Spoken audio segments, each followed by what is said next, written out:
बिस्मिल्लाहिर्रहमानिर्रहीम रब्बि इश्रह ली सदरी व यस्सिर ली अमरी वहलुल उक़दतम मिन लिसानी यफ़क़हू क़ौली।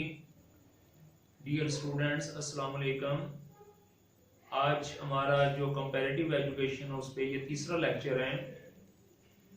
आज के इस लेक्चर में हम ये पढ़ेंगे कि कैरेक्टरिस्टिक्स ऑफ कंपैरेटिव एजुकेशन।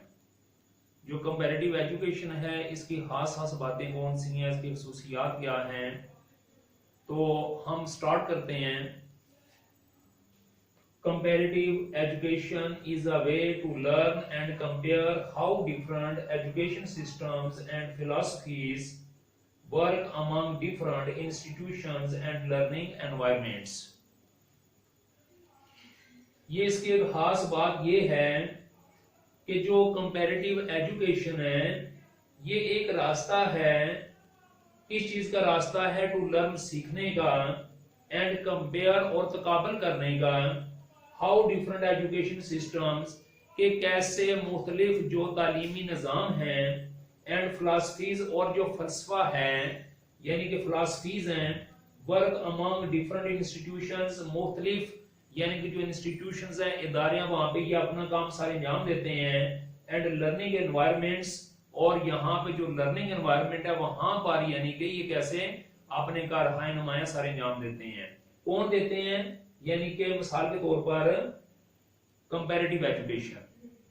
अब अगर मैं इस सारे का तर्जुमा करूं फिर उसके बाद तशरीह करूंगा कि अगर मैं सारे का तर्जुमा करूं तो ये होगा कि कंपैरेटिव एजुकेशन ये असल में मुख्तलिफ तालीमी जो निज़ाम हैं उनको सीखने का और तकाबल करने का, यानी कि ये एक सिस्टम है, एक निज़ाम है, ताकि हम जो मुख्तलिफ किस्म के जो इदारे हैं और जो सीखने के माहौल हैं उनका क्या कर सके, उनको जान सके, उनका तकाबल कर सके। अब सवाल ये पैदा होता है कि इंस्टीट्यूशंस, डिफरेंट इंस्टीट्यूशन से क्या मुराद है? डिफरेंट इंस्टीट्यूशन से मुराद अंदरूनी मुल्क भी हो सकते हैं और बैरूनी मुल्क भी हो सकते हैं। आपने ये सुना होगा कि फलां यूनिवर्सिटी जो है उसकी रेपो बहुत अच्छी है, वो जो यूनिवर्सिटी है वो अपने तालिब इल्मों को बहुत ज्यादा वर्क करवाती है। कुछ यूनिवर्सिटीज ऐसी हैं कि आपने सुना होगा कि उसका फलां जो डिपार्टमेंट है वो ठीक नहीं है, जो मतलब फलां जो यूनिवर्सिटी है उसका फलां डिपार्टमेंट बहुत अच्छा है। किसी जमाने में पंजाब यूनिवर्सिटी का तोती बोला करता था, यानी कि ये बहुत पी के ऊपर थी। वहां पे यानी जो तालीम हासिल करना एक बड़ी फख्र की बात होती थी। इसी तरह फिर और यूनिवर्सिटीज वगैरह भी बन गई। अब सवाल ये है कि उस वक्त पंजाब यूनिवर्सिटी में कौन सी खास बात थी?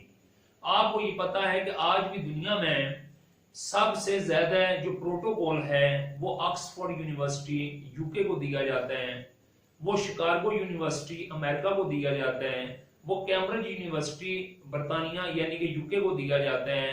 इनकी जो मिसाल के तौर पर जो एजुकेशन है इसको पूरी दुनिया में पजीरा असर है। आज भी हमारे पास जो ऑक्सफोर्ड की जो डिक्शनरी है वो पूरी दुनिया में मशहूर है। आज भी हमारे जो कैम्ब्रिज की जो डिक्शनरी है वो पूरी दुनिया में मशहूर है। वजह क्या है कि इन जो बुक्स के डिक्शनरी के जो नाम हैं ये बेसिकली यूनिवर्सिटी के नाम पे रखे गए हैं, और इन यूनिवर्सिटी का एक खास यानी कि दुनिया के अंदर एक नाम है, नेम एंड फेम है। किस वजह से? क्वालिटी ऑफ एजुकेशन की वजह से। इसी तरह हमारे मुल्क के अंदर आप देखते हैं कि बाज जो इंजीनियरिंग कॉलेज हैं वो दूसरों की निस्बत बहुत बेहतर हैं, सब एक जैसे नहीं है। और आपको ये पता है कि हमारे मुल्क के अंदर जो मेडिकल कॉलेजेस हैं जैसे किंग एडवर्ड जो कॉलेज है उसके मुकाबले कोई भी कॉलेज नहीं है पूरे पाकिस्तान के अंदर। आखिर इसकी क्या वजह है? बाकी मेडिकल कॉलेजेस भी हैं। इसी तरह आप मिसाल के तौर पर इंजीनियरिंग के शोबे में चले जाएं तो जो यूईटी है इसका मुकाम बहुत ज्यादा है। इसी तरह मिसाल के तौर पर यानी कि हाई टेक जो यूनिवर्सिटी टेक्सला है उसका एक बड़ा मुकाम है। यहाँ से जो लोग इंजीनियरिंग करते हैं पूरी दुनिया में कामयाब होते हैं। और कुछ यूनिवर्सिटीज ऐसी भी हैं कि उनके जो इंजीनियर होते हैं पहले से ही यानी कि किसी जगह पे अगर भर्ती हो रही हो तो बता दिया जाता है कि जिन लोगों ने फलां यूनिवर्सिटी से इंजीनियरिंग की हुई है वो पहले ही यानी कि वो बाहर हो जाए। अब वजह क्या है कि मुल्क एक है, इंजीनियरिंग की जो तालीम है वो भी एक है, तो फिर what is the reason behind this phenomena कि कहा जाता है जी कि फलां यूनिवर्सिटी जो है उसके हम फलां बंदे नहीं लेंगे फलां यूनिवर्सिटी के, तो बेसिकली जो सबसे बड़ी बात है वो कंपैरेटिव एजुकेशन की है। कंपैरेटिव एजुकेशन में हम ये सीखते हैं कि कौन सी यूनिवर्सिटी क्वालिटी वाइज क्यों आगे जा रही है और कौन सी यूनिवर्सिटी किस लेवल में क्यों पीछे है। तो ये सबसे बड़ी इसकी कैरेक्टरिस्टिक्स है कि डिफरेंट इंस्टीट्यूशंस एंड जो लर्निंग एनवायरनमेंट्स हैं उनके जो तालीमी निजाम होते हैं और उनकी जो फिलॉसफीज होती है, हम यानी कंपैरेटिव एजुकेशन के अंदर उनको सिर्फ जान भी सकते हैं और उनका हम तकाबुल भी करते हैं। इसी तरह सेकंड है comparative education typically refers to evaluate systems of education between different regions, cultures or nations। दुनिया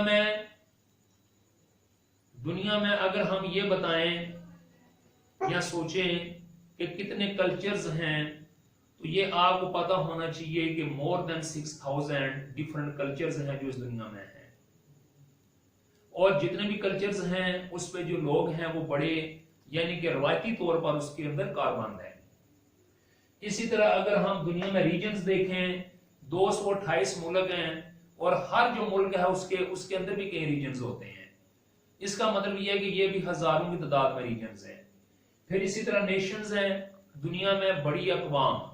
ये तो अगर हम इसको यानी कि थोड़ा तफसील के साथ में बयान करता चलूं तो अगर नेशन की बात करते हैं तो दुनिया में मुसलमान भी हैं, यहूदी भी हैं, ईसाई भी हैं, सिख भी हैं, हिंदू भी हैं, जीन मत भी हैं, ताओ मत भी हैं, कन्फ्यूशियस भी हैं, ज़रतश्त भी हैं, बेशुमार किस्म की दुनिया में नेशंस हैं। फिर ये तो बड़े मैंने मज़ाहिब बताए आपको, उन मज़ाहिब के अंदर भी आगे बहुत सारी नेशंस हैं। तो मकसद ये कहने का ये है कि ये चाहे कोई रीजन हो, कल्चर हो या नेशन हो, उनका जो एजुकेशन जो सिस्टम है उनको अवेल्युएट करने के लिए कंपैरेटिव एजुकेशन बहुत जरूरी है। मिसाल के तौर पे यानी कि सिस्टम यहां पर हिंदुस्तान यूनिवर्सिटी के अंदर है और जो सिस्टम कराची यूनिवर्सिटी के अंदर है, इसमें बहुत नुमाया फर्क है। आप ये जान के हैरान होंगे कि कंप्यूटर की एजुकेशन के अंदर यानी कि हिंदुस्तान हमसे आगे है। क्या हमारे पास कंप्यूटर नहीं है यहाँ पे? क्या हमारे पास कंप्यूटर लैब्स नहीं है यहाँ पे? सब कुछ है। Then what is the reason behind this fact? Reason ये है कि उन्होंने कंप्यूटर की एजुकेशन को किसी और अंदाज में लिया हुआ है और हम किसी और अंदाज में पढ़ा रहे हैं। हम बच्चों को वो चीजें पढ़ाते हैं जो कि आमतौर पर वक्त के साथ चलने वाली नहीं होती। हम आज से 50 साल, 40 साल, 30 साल पिछली चीजें बच्चों को पढ़ाते हैं। तो इसलिए मतलब मैं ज्यादा इस बारे में बात नहीं करूंगा, मुख्तसर मैं आपको एक झलक दे रहा हूं, एक ग्लिम्स दे रहा हूं। तो इस वजह से क्या है कि ये अवेल्युएट एक सिस्टम है। अगर ये कहा जाए कि कंपैरेटिव एजुकेशन बेसिकली एक अवेल्युएशन है तो ये बात भी गलत नहीं है। अब तीसरे नंबर पे है almost all cultures and nations in our world. हमारी दुनिया में तकरीबन जितने भी तहजीबें हैं, जितने भी अक़वाम हैं, seek to improve the educational outcomes. वो चाहते हैं कि हमारे जो तालीमी मकासद हैं उनको पूरा किया जाए। आउटकम जो हमारे तालीमी मकासद हैं वो पूरे हों फॉर देयर यूथ, अपने नौजवानों के लिए। यानी कि दुनिया में जितने भी डेवलप्ड कंट्रीज हैं उनकी ये सबसे बड़ी प्रेफरेंस होती है कि हम अपने नौजवानों के लिए, अपने बच्चों के लिए, जो कल का फ्यूचर हैं, जो कल के मुल्क के मामार हैं, उनके लिए क्या किया जाए, उनके लिए बेहतरीन तालीमी जो मकासद हैं उनको बेहतर किया जाए। तालीम के अंदर मकासद रखे जाते हैं। हम ये तालीम क्यों दे रहे हैं? आप अगर एम एजुकेशन कर रहे हैं तो there must be some objectives, aims, goals कि आप क्यों एम एजुकेशन कर रहे हैं, भी आपका कोई मकसद होगा इसके पीछे।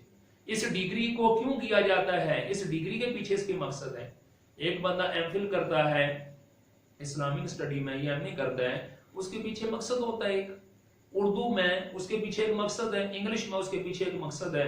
तो वो यहाँ पे ये बात बताई जा रही है, तकरीबन दुनिया की जितनी भी अक़वाम और तहजीबें हैं वो ये चाह रही हैं कि हम अपने नौजवानों के लिए, अपने बच्चों के लिए जो तालीमी मकासद हैं उनको बेहतर कर सकें।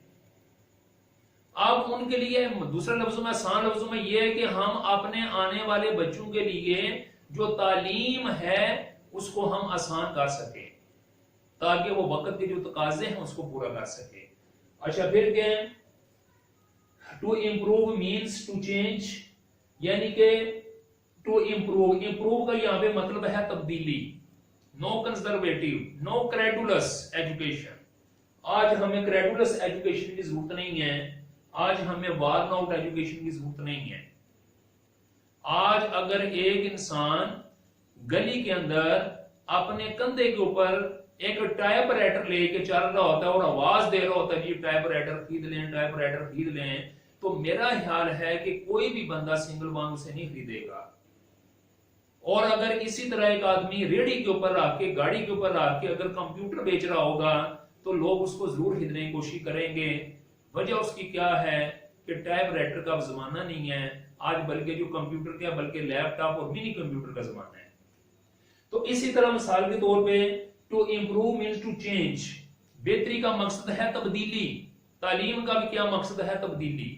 तब्दीली इसलिए कि वक्त के साथ साथ with every day passing of life तब्दीली आ रही है, हमारे माहौल के अंदर आ रही है, हमारी जरूरियात के अंदर आ रही है, हमारी जो आइंदा के ट्रेंड्स हैं उनके अंदर, हमारे जो ट्रेंड्स हैं उनके अंदर आ रही है, हमारी जो आइंदा की जरूरियात उनके अंदर आ रही है, हमारे मिसाल के तौर पर जो एनवायरमेंट है, जो ग्लोबल विलेज है, इसके अंदर तब्दीली आ रही है। फिर उसके बाद क्या है, yet without comparative education it is difficult to identify new best practices in time to keep pace with increasingly global markets। बड़ी खूबसूरत बात है, कहते हैं कि कंपैरेटिव एजुकेशन के बगैर हम शिनाख्त नहीं कर सकते कि हम जो बहुत तेज रफ्तारी के साथ चलती हुई दुनिया की मार्केटें हैं उनके साथ कदम से कदम मिला के चल सके। अगर हम ये चाहते हैं कि हम पूरी दुनिया के साथ कदम से कदम मिला के चलें तो उसके लिए हमें कंपैरेटिव एजुकेशन जो है इसको स्टडी करना होगा, हमें बिजनेस जो एजुकेशन है वो भी देखनी होगी, हमें टेक्निकल एजुकेशन पूरी दुनिया की देखनी होगी, हमें प्रोफेशनल जो एजुकेशन है वो देखनी होगी, हमें मिसाल के तौर जो स्पेशल एजुकेशन है वो देखनी होगी। लिहाजा जरूरत इस चीज की है कि अगर हमने इस बढ़ती हुई दुनिया के साथ चलना है तो हमें जो कंपैरेटिव जो एजुकेशन है ये हमारे लिए एक बेहतरीन प्रैक्टिस है, इसको हमें लेके चलना होगा। हो सकता है कि दुनिया के किसी दूसरे मुल्क के अंदर जो चीज हम अपने मुल्क में पुराने तरीके से पढ़ा रहे हैं वहां पर जिद्दत आ चुकी हो, इनोवेशन आ चुकी हो। लिहाजा जरूरत इस चीज की है कि हम कंपैरेटिव एजुकेशन जो है ये इसलिए भी इसकी एक खास सिफ्त ये है कि हमारे जो बच्चे हैं इनको ये वक्त के साथ लेके चलेगी, हमारे जो यूथ है इनको वक्त के साथ लेके चलेगी। नंबर 4 पे है comparative education helps to strengthen the current old systems of education.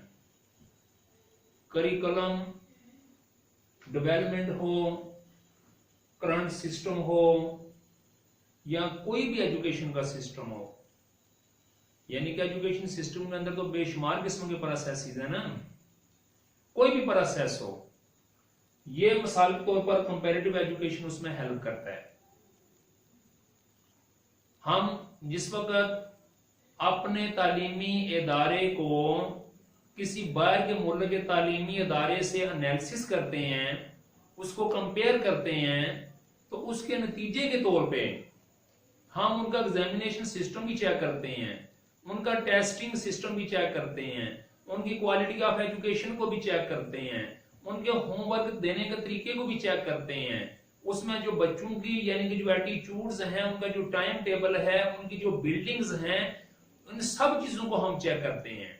तो लिहाजा कंपैरेटिव एजुकेशन क्या करती है कि helps to strengthen the current old systems of education, यानी कि अगर मौजूदा जो पुराना किसी का भी जो तालीमी निजाम है उसको मिसाल के तौर पर मजबूत करने में हेल्प करता है।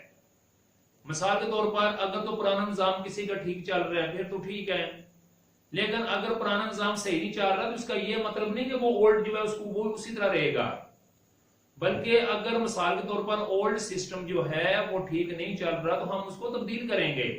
आप इस लफ्ज को बीच में से अगर चाहें तो उसको नकार भी सकते हैं, आप ये भी कह सकते हैं comparative education helps to strengthen the current systems of education, यानी जो तालीम का मौजूदा निजाम होता है आप क्या कर सकते हैं, उसके अंदर कंपैरेटिव एजुकेशन की मदद से उसके अंदर मजबूती ला सकते हैं, उसके अंदर ज्यादा बेहतरी ला सकते हैं, इंप्रूवमेंट ला सकते हैं। फिर नंबर 5 है social, political and economical conditions are all involved in shaping education system. जो तालीमी निजाम है इसको एक शक्ल देने के लिए, इसको एक बुनियाद फराहम करने के लिए, इसके ढांचे का हिस्सा बनने के लिए, इसकी जो इसके अंदर समाजी, पॉलिटिकल, सियासी एंड इकोनॉमिकल और जो माशी सूरत हाल है, ये सारी जो चीजें ये इसके अंदर शामिल है, सारी की सारी ये इसके अंदर शामिल है एजुकेशन सिस्टम के अंदर।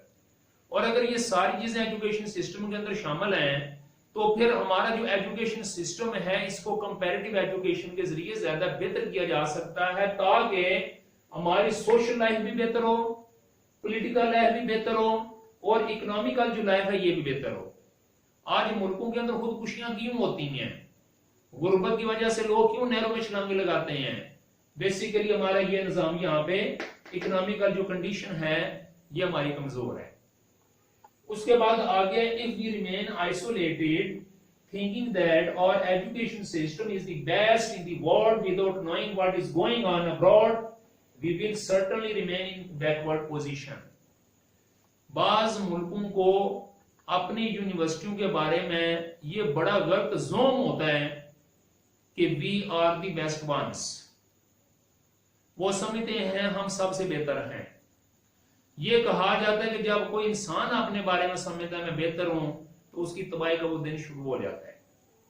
इंसान को हर वक्त अपने आप को इंप्रूव करने के लिए, बेहतरी के लिए कोशिश करते रहना चाहिए। इसी तरह जो हमारे सिस्टम्स हैं, बिलखसूस जो एजुकेशन सिस्टम है, इसको बेहतर से खूब तार बेहतर से बेहतरीन करने के लिए हमें हमतान वक्त जो है ये तैयार रहना चाहिए, कोशिश करनी चाहिए। अब यहाँ पे ये है कि अगर हम if we remain isolated, अगर हम तनहा रह जाते हैं, thinking that our education system is the best in the world, ये ख्याल करते हुए कि पूरी दुनिया में हमारा जो तालीमी निजाम है ये सबसे ज्यादा बेहतर है, without knowing, और बगैर जाने हुए what is going on abroad, के बैरून मुल्क क्या हो रहा है, दूसरे मुल्कों में क्या हो रहे हैं, we will certainly remain in backward position, तो यकीनन हम पसपा हो जाएंगे, हम पीछे हो जाएंगे। हमारी जो हालत है ये बहुत नाजुक है, हमारी जो हालत है ये बहुत खतरनाक है, क्योंकि कहते हैं कि there is always a room for improvement, बेहतरी की गुंजाइश हर वक्त रहती है, बेहतरी की गुंजाइश हर वक्त रहती है, हर सिस्टम के अंदर रहती है, हर इंसान के अंदर रहती है। लिहाजा ये अगर हम सोच लें कि हमें कंपैरेटिव एजुकेशन की कोई जरूरत नहीं है, हम पूरी दुनिया में सबसे बेहतर हैं, तो वो हमारा डाउनफॉल है। तो लिहाजा जरूरत इस चीज की है कि हम कंपैरेटिव जो एजुकेशन है इसको समझें और इसके मुताबिक अपने यूनिवर्सिटीज के अंदर, अपने कॉलेजेस के अंदर, स्कूल्स के अंदर, हायर सेकेंडरी स्कूल्स के अंदर, छोटे जो स्कूल हमारे मकतब हैं उनके अंदर हम जिद्दत लाएं, इनोवेशन लाएं, उनके अंदर तब्दीली लाएं। और ये चीजें कैसे होंगी? रिसर्च करने से। और रिसर्च कैसे होगी? जब हम बाकी दुनिया की यूनिवर्सिटीज को देखेंगे, स्कूलों को देखेंगे, कॉलेजेस को देखेंगे, उनका करिकुलम देखेंगे, करिकुलम के साथ हम उनका एजुकेशन सिस्टम देखेंगे, एग्जामिनेशन सिस्टम देखेंगे, टीचिंग मेथडोलॉजीज देखेंगे, उनका मिसाल के तौर पर पढ़ाने का तरीका देखेंगे, वहां पर सीटिंग अरेंजमेंट को देखेंगे, वहां का जो डिसिप्लिन है उसको देखेंगे, उनके एडमिनिस्ट्रेशन को देखेंगे, उनकी मैनेजमेंट को देखेंगे, उनकी सुपरविजन को देखेंगे, तब जाके हमें पता चलेगा कि वो कहाँ पे और हम कहाँ पे हैं। तो लिहाजा कंपैरेटिव एजुकेशन जो है ये इसकी कैरेक्टरिस्टिक्स थी जो कि मैंने आपके सामने पेश की हैं, और मुझे कभी उम्मीद है कि आपको यानी कि ये तकरीबन याद भी होंगी, अजबर हो चुकी होंगी, कंसेप्ट आपके जहन में बैठ चुका होगा। तो मुझे इंशाल्लाह अगले जो लेक्चर उस वक्त तक मुझे इजाजत दीजिए। Thank you very much for listening. Allah Hafiz.